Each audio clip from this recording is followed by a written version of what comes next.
ಆರ್ಥಿಕ ಅಭಿವೃದ್ಧಿಗೆ ಪೂರಕ ಮೂಲಸೌಕರ್ಯ ಜಾಲವನ್ನು ಒದಗಿಸುತ್ತವೆ. ರಾಜ್ಯದ ಮೂಲಕ ಹಾದು ಹೋಗುವ ಮುಂಬೈ ಚೆನ್ನೈ ಕಾರಿಡಾರ್ನಲ್ಲಿ ನಾವು ಹಲವಾರು ಕೈಗಾರಿಕಾ ಅಭಿವೃದ್ಧಿ ಚಟುವಟಿಕೆಗಳನ್ನು ಕೈಗೊಂಡಿದ್ದೇವೆ. ಇದೇ ಮಾದರಿಯಲ್ಲಿ ರಾಜ್ಯ ಸರ್ಕಾರವು 2 ಆರ್ಥಿಕ ಕಾರಿಡಾರ್ ಅಭಿವೃದ್ಧಿಪಡಿಸಲು ಉದ್ದೇಶಿಸಿದೆ. ಒಂದು ಕಾರಿಡಾರ್ ಮಂಗಳೂರು ಬಂದರಿನಿಂದ ಬೆಂಗಳೂರುವರೆಗೆ ಅಭಿವೃದ್ಧಿಪಡಿಸಲಾಗುವುದು. ಇದರಿಂದ ಬಂದರು ಸಂಪರ್ಕ ಲಭ್ಯವಾಗುವುದಲ್ಲದೆ ಯುರೋಪ್ ಮತ್ತು ಮಧ್ಯಪ್ರಾಚ್ಯ ರಾಷ್ಟ್ರಗಳಿಗೆ ಸರಕು ಸಾಗಾಣಿಕೆ ಅವಧಿ ಗಣನೀಯವಾಗಿ ಕಡಿಮೆಯಾಗಲಿದೆ. ಇನ್ನೊಂದು ಕಾರಿಡಾರ್ ಅನ್ನು ಬೀದರ್ ಹಾಗೂ ಬೆಂಗಳೂರು ನಡುವೆ ಅಭಿವೃದ್ಧಿಪಡಿಸುವ ಮೂಲಕ ಕಲ್ಯಾಣ ಕರ್ನಾಟಕ ಪ್ರದೇಶದ ಆರ್ಥಿಕ ಅಭಿವೃದ್ಧಿಯನ್ನು ಚುರುಕುಗೊಳಿಸಲಾಗುವುದು. ಮೂಲ ಸೌಕರ್ಯ ಅಭಿವೃದ್ಧಿ, ಬಂದರು, ಒಳನಾಡು ಜಲಸಾರಿಗೆ. ರಾಜ್ಯದಲ್ಲಿ ಅನುಷ್ಠಾನಗೊಳಿಸಲಾಗುತ್ತಿರುವ ಮೂಲಸೌಕರ್ಯ ಯೋಜನೆಗಳ ಪ್ರಗತಿ ಮೇಲ್ವಿಚಾರಣೆಗೆ ಹಾಗೂ ಎದುರಾಗುವ ಅಂತರ್ ಇಲಾಖಾ ಮತ್ತು ಹಣಕಾಸಿನ ತೊಡಕುಗಳನ್ನು ಬಗೆಹರಿಸಲು ಮುಖ್ಯಮಂತ್ರಿಗಳ ಕಚೇರಿಯಲ್ಲಿ ಪ್ರತ್ಯೇಕ ಘಟಕವನ್ನು ಸ್ಥಾಪಿಸಲಾಗುವುದು. ರಾಜ್ಯದ 320 ಕಿಲೋಮೀಟರ್ ಉದ್ದದ ಕರಾವಳಿ ತೀರವನ್ನು ಆರ್ಥಿಕ ಅಭಿವೃದ್ಧಿಗೆ ಸಮರ್ಥವಾಗಿ ಬಳಸಿಕೊಳ್ಳಲು ಆದ್ಯತೆ ನೀಡಲಾಗುವುದು. ಬಂದರು, ರೈಲು ಮತ್ತು ವಿಮಾನ ಸಂಪರ್ಕವನ್ನು ಒದಗಿಸುವ ಮೂಲಕ ಕೆಲವು ವರ್ಷಗಳಲ್ಲಿ ಅಂದಾಜು 20,000 ಕೋಟಿ ರುಗಳ ಹೂಡಿಕೆಯೊಂದಿಗೆ ಸಮುದ್ರ ಸಾರಿಗೆ, ಸರಕು ಸಾಗಣೆ ಮತ್ತು ಪರಿಸರ ಪ್ರವಾಸೋದ್ಯಮ ವಲಯಗಳಲ್ಲಿ ಗಣನೀಯ ಅಭಿವೃದ್ಧಿ ಸಾಧಿಸುವ ಗುರಿ ಹೊಂದಿದ್ದೇವೆ.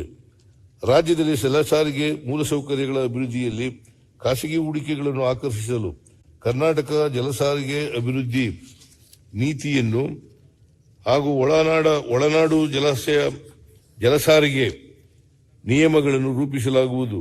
ಸಾಗರಮಾಲಾ ಯೋಜನೆಯಡಿ ಕಡಲ ತೀರದ ವ್ಯಾಪಾರಕ್ಕೆ ಹೆಚ್ಚಿನ ಪ್ರಾಮುಖ್ಯತೆಯನ್ನು ನೀಡುವ ಉದ್ದೇಶದಿಂದ ಅಂದಾಜು 1,017 ಕೋಟಿ ರುಗಳ ವೆಚ್ಚದಲ್ಲಿ ಒಟ್ಟು 26 ಕಾಮಗಾರಿಗಳನ್ನು ಕೈಗೊಳ್ಳಲಾಗುವುದು.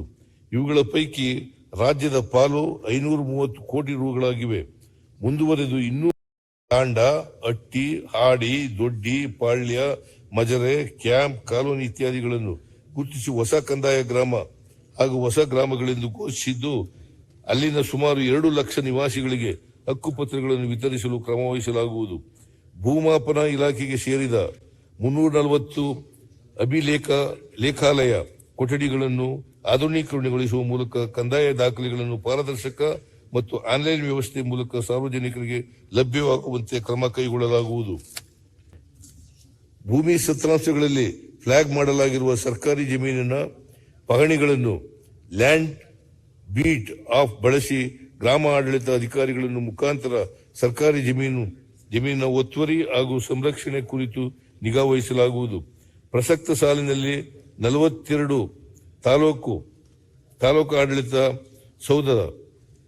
ಸೌಧದ ಕಾಮಗಾರಿಗಳಿಗೆ 80 ಕೋಟಿ ರು ಹಾಗೂ ಜಿಲ್ಲಾಡಳಿತ ಸೌಧದ ಕಾಮಗಾರಿಗಳಿಗೆ 50 ಕೋಟಿ ರೂಪಾಯಿ ಒದಗಿಸಲಾಗಿದೆ. ವಿಜಯಪುರ ಮತ್ತು ಬೀದರ್ ಜಿಲ್ಲೆಗಳಲ್ಲಿ ಹೊಸ ಜಿಲ್ಲಾಡಳಿತ ಕಚೇರಿಗಳು ಹಾಗೂ ಅಗತ್ಯವಿರುವ ತಾಲೂಕುಗಳಲ್ಲಿ ತಾಲೂಕು ಆಡಳಿತ ಕಚೇರಿಗಳು ನಿರ್ಮಿಸಲಾಗುವುದು. 23-24ರಲ್ಲಿ ರಾಜ್ಯದ 223 ತಾಲೂಕುಗಳನ್ನು ಬರಗಾಲ ಪೀಡಿತ ಪ್ರದೇಶಗಳೆಂದು ಘೋಷಿಸಲಾಗಿದ್ದು, ಸಂಕಷ್ಟಕ್ಕೆ ಸಿಲುಕಿದ ಕರ್ನಾಟಕದ ರೈತರಿಗೆ ತುಸು ನೆಮ್ಮದಿ ನೀಡಲು ಎನ್ಡಿಆರ್ಎಫ್ ನಿಧಿಯಿಂದ 18,171 ಕೋಟಿ ರುಗಳ ಬರ ಪರಿಹಾರವನ್ನು ರಾಜ್ಯಕ್ಕೆ ನೀಡಲು ಕೋರಿ ಕೇಂದ್ರ ಸರ್ಕಾರಕ್ಕೆ 3 ಮೆಮೊರಾಂಡಗಳನ್ನು ಸಲ್ಲಿಸಿದರೂ ಸಹ ಕೇಂದ್ರ ಸರ್ಕಾರವು ಯಾವುದೇ ರೀತಿಯ ಸ್ಪಂದನೆಯನ್ನು ನೀಡಿರುವುದಿಲ್ಲ. ಆದಾಗ್ಯೂ ಕೇಂದ್ರ ಸರ್ಕಾರದ ಅನುದಾನಕ್ಕೆ ಕಾಯದೆ ಬರವನ್ನು ಸಮರ್ಥವಾಗಿ ನಿಭಾಯಿಸಲು ರಾಜ್ಯ ಸರ್ಕಾರವು ಹಲವು ಕ್ರಮಗಳನ್ನು ಕೈಗೊಂಡಿದೆ. 33.19 ಲಕ್ಷ ರೈತರಿಗೆ ತಲಾ 2,000 ರೂಪಾಯಿಗಳವರೆಗೆ ಇನ್ಪುಟ್ ಸಬ್ಸಿಡಿ 629 ಕೋಟಿ ರು ಅನುದಾನವನ್ನು ರೈತರ ಖಾತೆಗೆ ಜಮಾ ಮಾಡಲಾಗಿದೆ. ಜಿ ಕನ್ನಡ ನ್ಯೂಸ್ ಈಗ ನಿಮ್ಮ ಮನೆಯಲ್ಲೇ ನೋಡಿ. ಎಲ್ಲ ಕೇಬಲ್ಗಳಲ್ಲಿ ಈಗ ಲಭ್ಯ. Sun Direct 292, Jio TV 1334, U digital 162, city cable 51, GTPL 17, Abhishek cables 821, rock line telecommunication 51, Shri Basaveshwara number 60, Vinayaka digital number 53, in digital number 896ರಲ್ಲಿ. ನಿಮ್ಮಿಸ್ತದ ಜಿ ಕನ್ನಡ ನ್ಯೂಸ್ ನೋಡಿ ಆನಂದಿಸಿ.